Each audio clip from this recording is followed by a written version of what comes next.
자, 이제 오늘은 로마 여행 3일차 여행이죠. 그쵸? 오늘 이제 드디어 우리가 바티칸으로 가보게 될 겁니다. 바티칸은 일단 먼저 구글 어스상에서 한번 보면은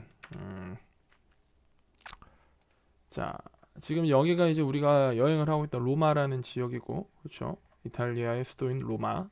로마의 이제 내부에 가면은 우리가 주로 이 테르미니 역에서 이쪽 이제 이 콜로세움, 포로 로마나 그리고 여러 광장들을 거쳐 가지고 여기는 이 테베강을 지나서 지나가면은 여기 지금 노란색 영역으로 표시되어 있는 요 지역이 이제 바티칸이라는 곳입니다. 바티칸은 국토 면적이 0.44제곱킬로미터에 지나지 않아요. 여의도 면적이 약 4.5제곱킬로미터니까 우리 서울에 있는 여의도의 한 10분의 1 정도 된다고 보면 되고, 우리가 있는 이제 마포 중학교, 고등학교, 또 유석 초등학교 세 개 학교를 합친 캠퍼스의 전체 면적이 한 0.043제곱킬로미터더라고요. 제가 네이버 지도에서 이렇게 면적을 계산해 보니까, 그러니까 바티칸의 면적은 우리 마포 중고등학교와 유석 초등학교 면적이 한 10배 정도 된다. 그러면 이제 여기 한 선생님 지금 마우스가 오가는 요 정도 사이즈가 한 마포 중고등학교와 유석 초등학교 면적이 되지 않을까라고 생각하면 바티칸이 하나의 나라치고는 얼마나 작은 국가인지 느낌이 올 거라고 생각이 됩니다. 이 좁은 땅의 인구는 약 뭐 조금씩 달라지는데 한 800에서 1000여 명 정도가 되고, 일반적인 사람은 여기 거주하지 않고요. 대부분의 사람이 누구냐면 바티칸이라고 하는 이 도시는 이제 카톨릭의 총 본산인 교황청이 있는 곳이죠, 그렇죠? 그래서 바티칸에 살고 있는 사람들의 대다수는 카톨릭의 성직자들입니다. 뭐 신부님이라든지 수녀님이라든지 또는 뭐 이 수도사라든지 이런 분들이 이제 이곳에 살고 계시는 거죠, 그렇죠? 그리고 이들을 지키기 위해서 과거부터 이 교황청은 스위스 출신의 용병들에게 자신들의 보호를 부탁했었는데, 소수의 스위스 용병 출신의 근위병들이 여기 같이 거주하고 있다고 합니다. 자, 그렇게 우리가 이제 바티칸의 위치와 면적 또 인구 구성을 한번 살펴봤는데요. 바티칸을 이해하기 위해서는 바티칸의 역사를 좀 알아야 됩니다. 이게 좀 이해가 잘 안 되잖아요. 왜냐면은 국가인데, 이것도 엄연히 바티칸도 하나의 국가인데 로마라고 하는 도시에 포획돼 있단 말이죠. 그러니까 나라 안에 나라가 지금 있는 거잖아요. 이탈리아라는 국가 안에, 그 안에서 또 이렇게 로마라고 하는 도시 안에, 그 안에 바티칸이 포획이 돼 있는 거죠. 포위돼 있듯이. 자, 왜 이런 일이 벌어지게 됐나? 역사적인 배경을 한번 우리가 짚고 넘어가 보겠습니다. 자, 지금 여기 화면에 보이는 그림은 여러분도 뭐 한 번쯤은 봤을 법한 그림입니다. 르네상스를 대표하는 레오나르도 다빈치가 그린 그림이죠. 지금 이 그림이 어디 있냐면 저 이탈리아 북부 도시, 이거 되게 잘 사는 도시인데 밀라노인가에 아마 이 그림이 있을 거예요.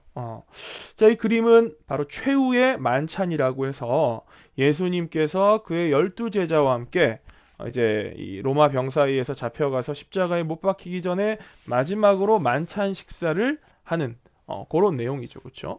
여기 보면 이제 예수님의 여러 12제자들이 있지만, 지금 선생님이 여기 마우스로 가리키는 여기 이 사람. 이 사람이 누구냐? 흰색 백발의 구렛 수염을 기르고 있는 이 사람이 예수님의 12제자 중에서 어부로서, 원래 직업이 어부였어요. 물고기 잡는 어부다가 예수님을 따라서 이제 신앙생활을 시작하게 된 베드로라고 하는 제자입니다. 영어로는 피터가 되겠죠. 베드로.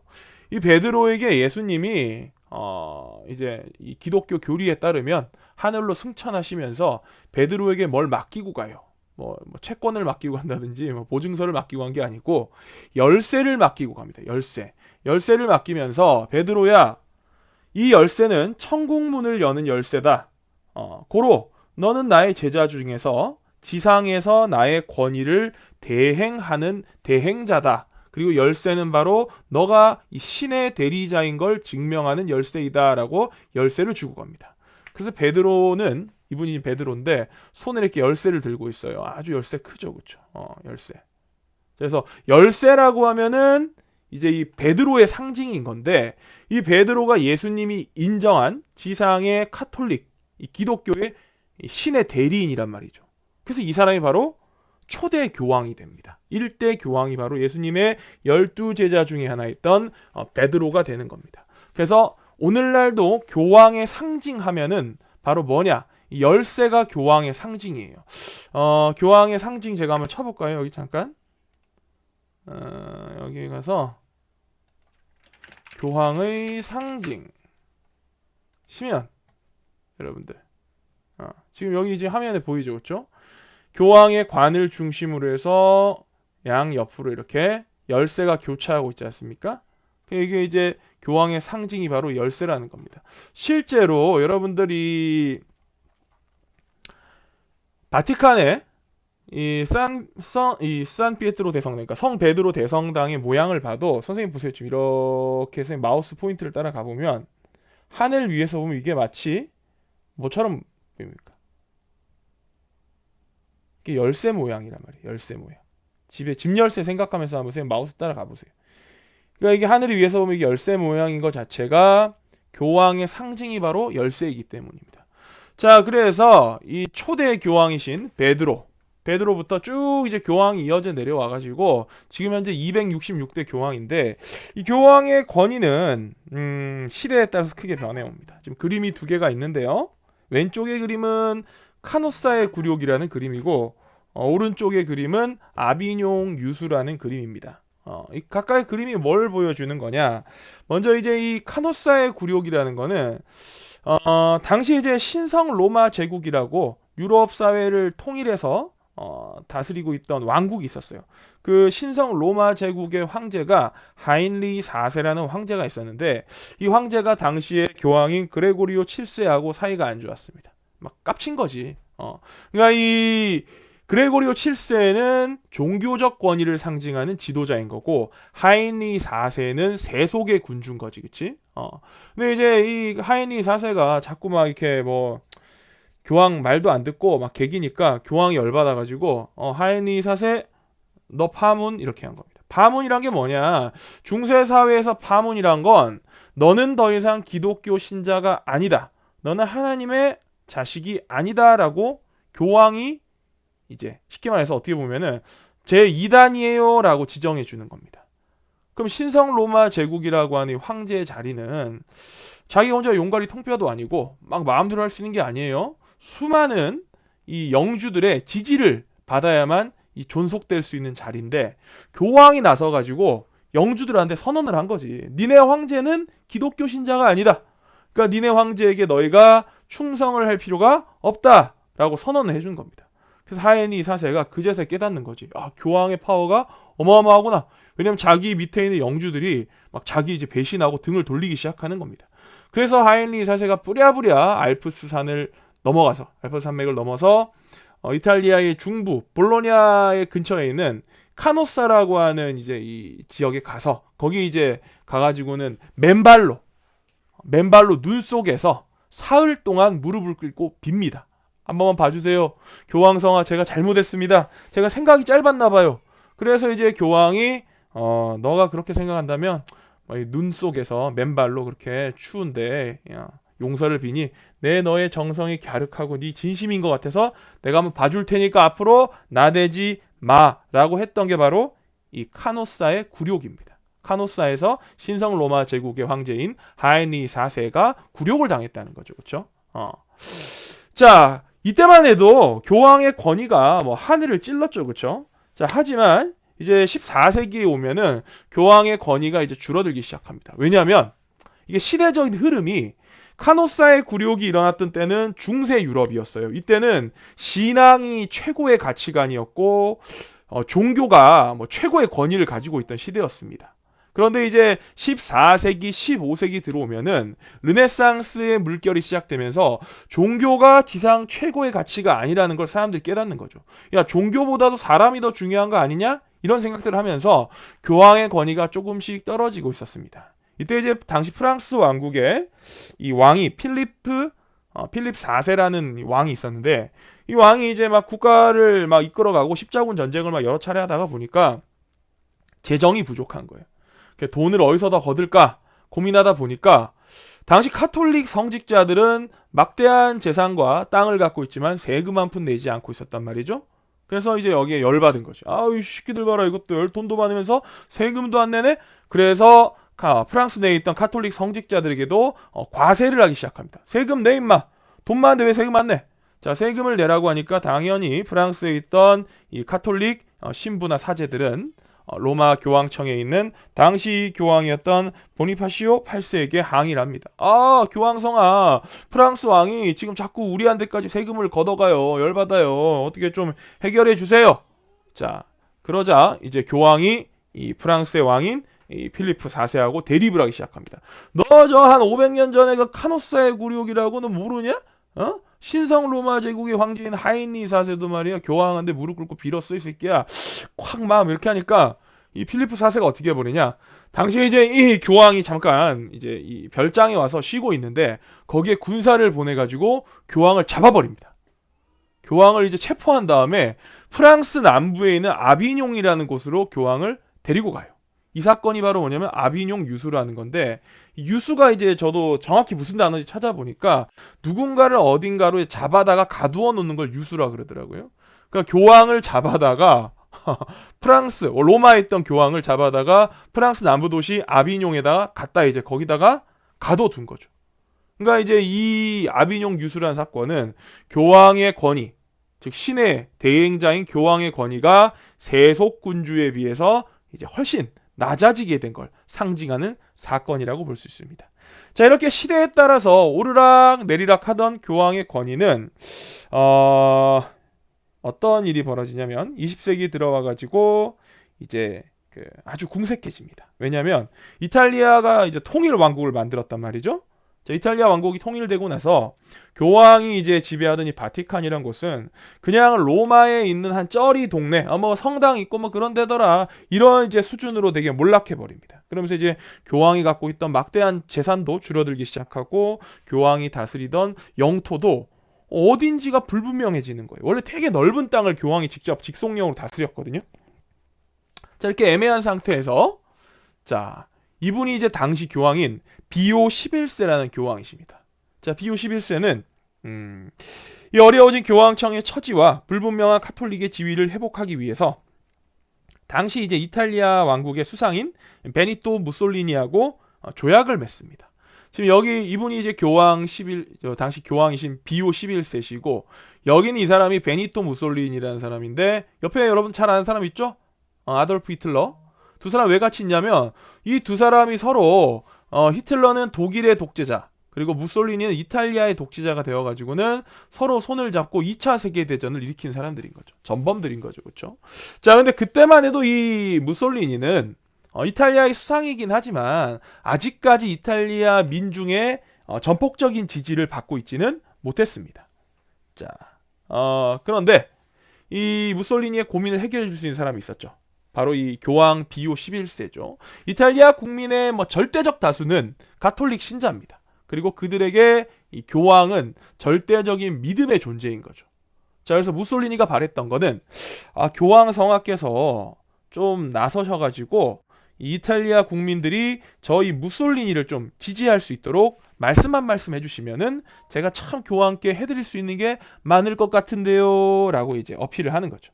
자, 그래서 이 무솔리니는 민중들로부터 신앙의 지지를 받는 교황인 비오 11세의 정치적 지지가 필요했기 때문에 또 비오 11세는 필요했던 게 있죠. 이탈리아로부터의 이 바티칸의 완전한 독립과 재산과 영토가 필요했죠. 자, 그래서 둘 사이에 밀약이 벌어지게 됩니다.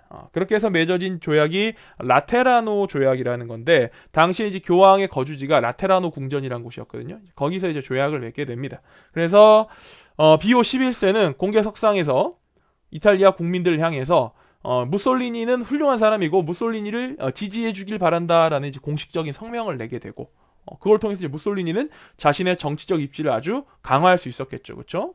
동시에 이 교황 비오 11세는 무솔리니로부터 바티칸의 완전한 독립과 당시에 이제 막대한 재정적 지원을 받게 됩니다. 그때 받은 돈이 오늘날까지도 교황청이 되게 부자거든요. 바티칸이. 그 바티칸을 이끌어가는 어떤 이 재정의 기초가 되기도 했습니다.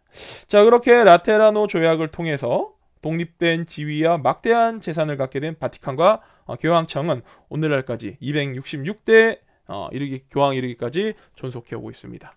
지금의 교황이시죠. 266대 교황이신 프란치스코 교황, 아르헨티나 출신의 교황이시죠. 이따가 그 시스티나 성당을 얘기하면서 교황을 어떻게 뽑는지도 다시 한번 같이 얘기해 보기로 하겠습니다.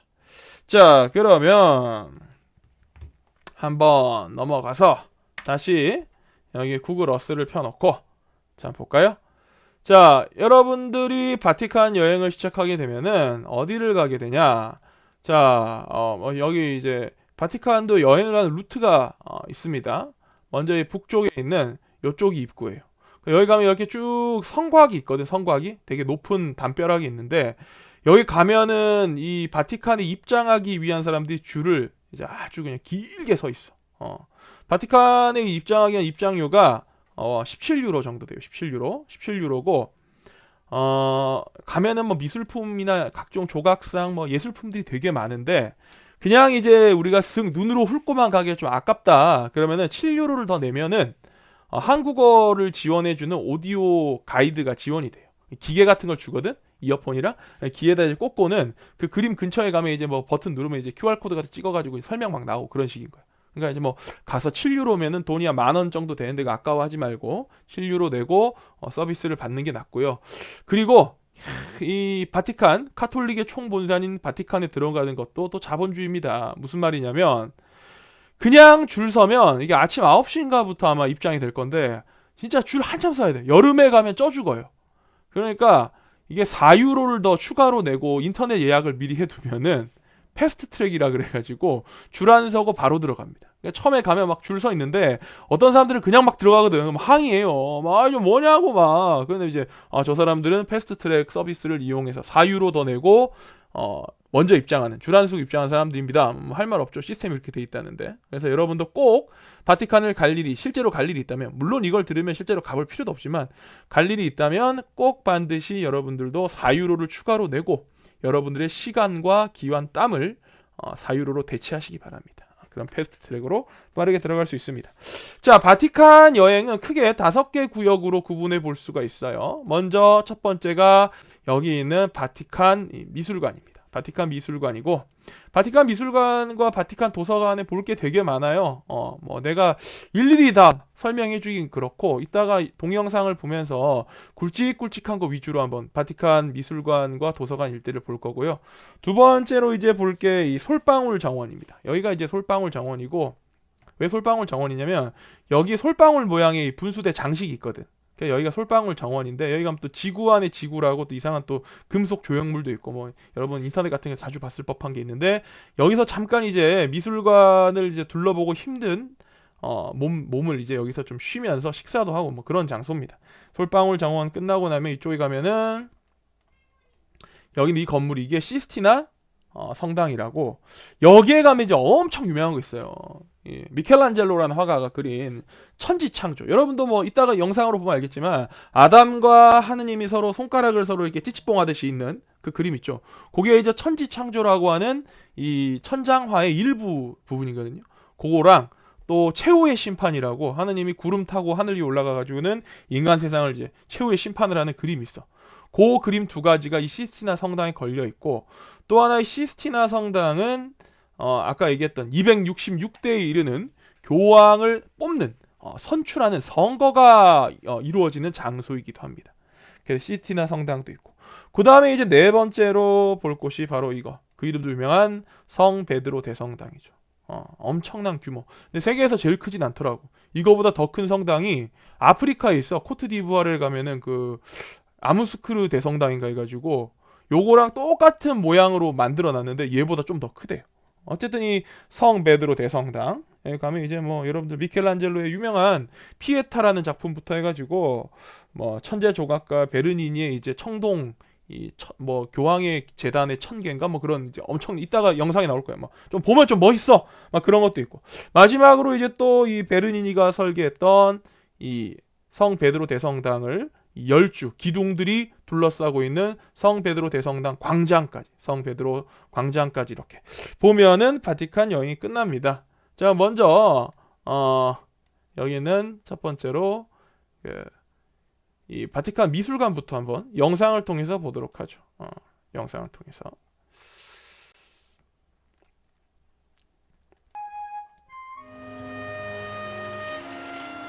성벽을 따라 길게 늘어선 행렬. 이 많은 사람들 모두가 향하고 있는 곳. 그곳이 바로 세계 3대 박물관 중 하나인 바티칸 박물관이다. 세계 3대 박물관이 어딜까, 얘들아? 내가 궁금하더라고. 세계 3대 박물관이 뭘까? 바티칸 미술관, 그다음에 뭐 저기 한국에 있는 국립중앙박물관, 뭐 이런 건가? 이렇게 알아보니까 세계 3대 박물관이 이게 뭐 다 달라. 누구는 세계 3대 박물관을 뭐라 그러냐면 영국에 있는 대영 제국 박물관, 프랑스에 있는 루브르 박물관, 미국에 있는 뭐 메트로폴리탄 뭐 미술관 이렇게 얘기하는 사람도 있고, 또 누구는 뭐 바티칸에 있는 바티칸 미술관, 또 루브르 박물관, 뭐 대영 제국 박물관이다 얘기하는 사람도 있고. 그러니까 이게 뭐 세계 몇 대, 뭐 7대 불가사이다, 뭐 3대 박물관이다, 뭐 5대 뭐다 이런 것들은 기준이 사실 없는 거잖아, 그치? 그냥 그때그때 조금씩 기준마다 다른 건데, 여기 세계 3대 박물관이라는 것도 그냥 이 박물관이 정말 크고 소장품이 많은 대단한 미술관이다, 박물관이다, 뭐 그 정도로 알면 될 것 같습니다. 지금 여기 보시면 역시 바티칸이라서 그런지 여기 교황의 상징인 교황의 관과 양쪽에 열쇠가 여기 보이죠, 그렇죠? 자, 계속해서 봅시다. 수문장처럼 입구를 지키고 있는 동상은 미켈란젤로와 라파엘로. 박물관에 들어가려면 공항 검색 때처럼 엄격한 검색을 받아야 한다. 아무래도 이제 여기도 뭐 엄연한 나라다 보니까 들어갈 때 뭐 여기 여러분 들어가면은 큰 짐 같은 거 있으면 다 여기 사물함에 또 넣어야 돼요. 귀찮아. 그러니까 그냥 뭐 조그만 손가방 하나 들고 가거나 아예 가방 없이 가는 게 제일 간단합니다. 금속 탐지기도 통과해야 되는데 여권이 따로 필요하진 않더라고.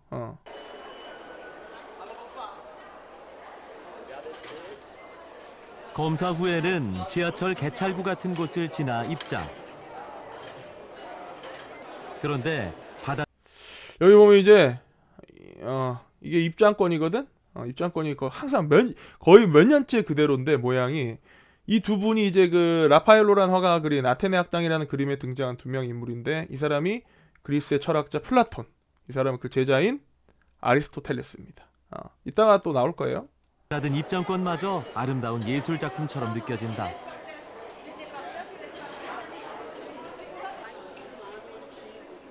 바티칸 박물관은 하루 입장객만 22,000명.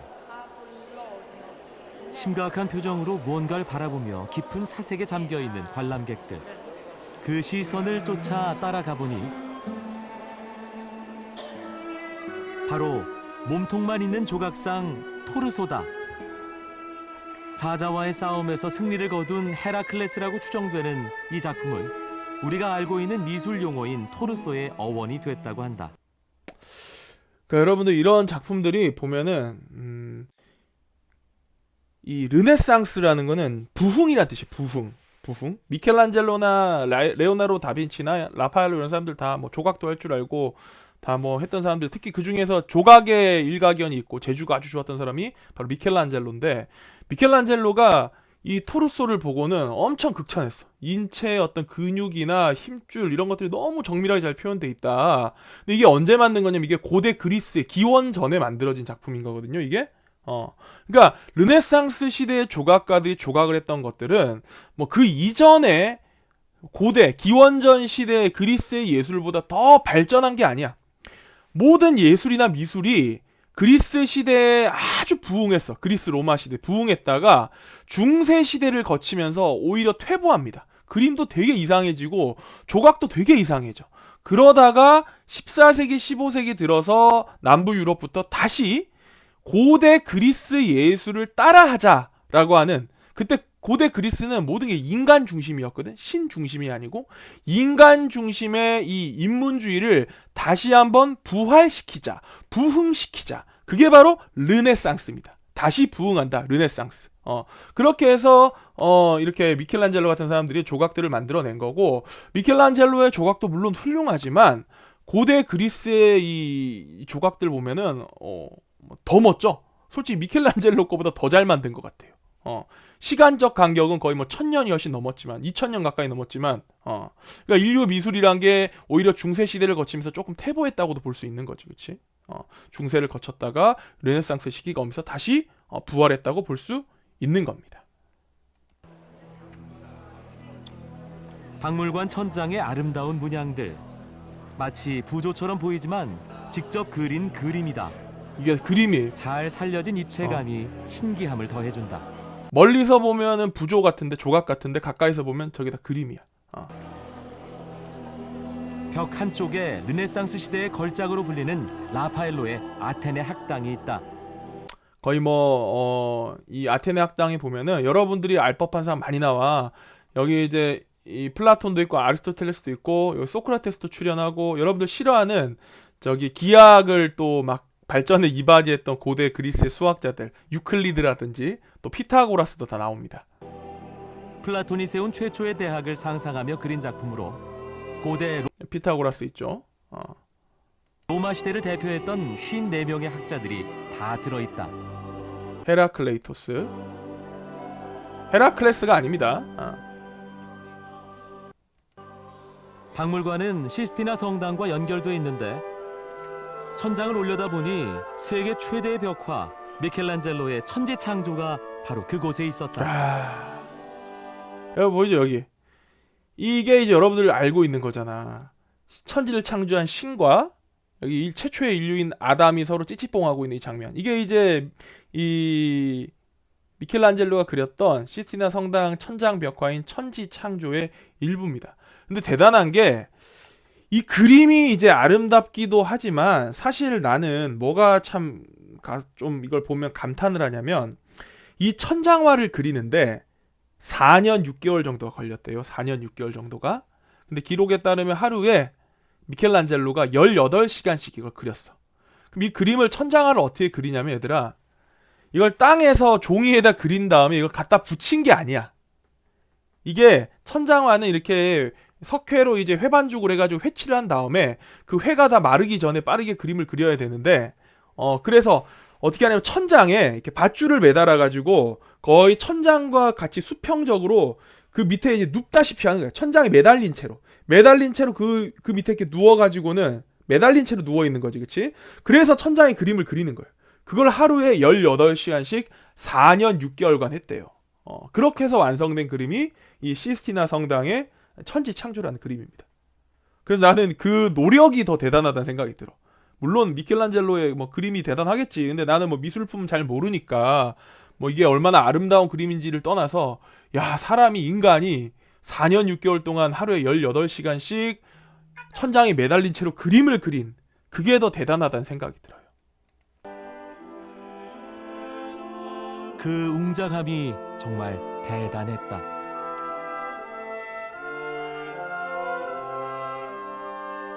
미켈란젤로의 천지창조는 빛과 어둠을 처음 창조했던 성서의 여기 보면 이제 성경에 나오는 여러 내용들이 쭉 있어요. 여러분들 지금 여기 보이는 이건 뭔지 알겠지? 나무에 뱀이 이렇게 기어 올라가 있고, 어떻게 이게 아담과 하와에게, 이브에게 사탄이 이제 그 선악과를 먹이고 막 그런 장면을 묘사하고 있는 거지, 그렇지? 이야기 순서와는 반대로 그렸다고 한다.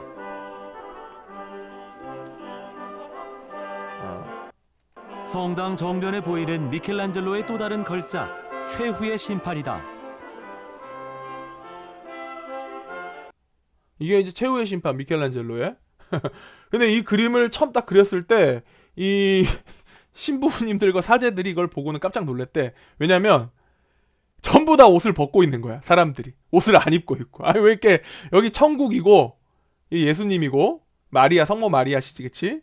밑에 여기는 이제 최후의 심판에 천국으로 구원받지 못하고 떨어진 지옥에 가 있는 사람들, 악마관데 전부 뭐 그냥 천조가리 몇 개 걸치고 있고 다 벗고 있어. 그래가지고 이제 처음에 고민을 했대. 아, 이거 여기가 이제 교회인데 교회에 이렇게 다 벗고 있는 그림을 막 그냥 전시해 되나, 좀 애매하다, 그런 고민을 했다고 합니다. 천국에 대한 인간의 갈망과 지옥에 대한 공포를 생생하게 묘사한 작품이다.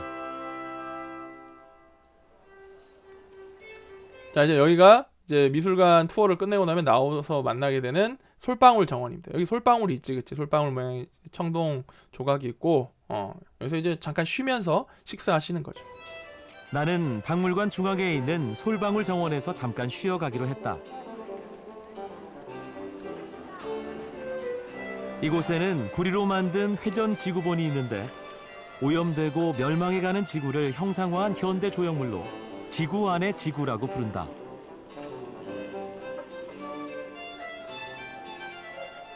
이 지구본은 성 베드로 성당 지붕 위의 것과 크기가 똑같다고 한다.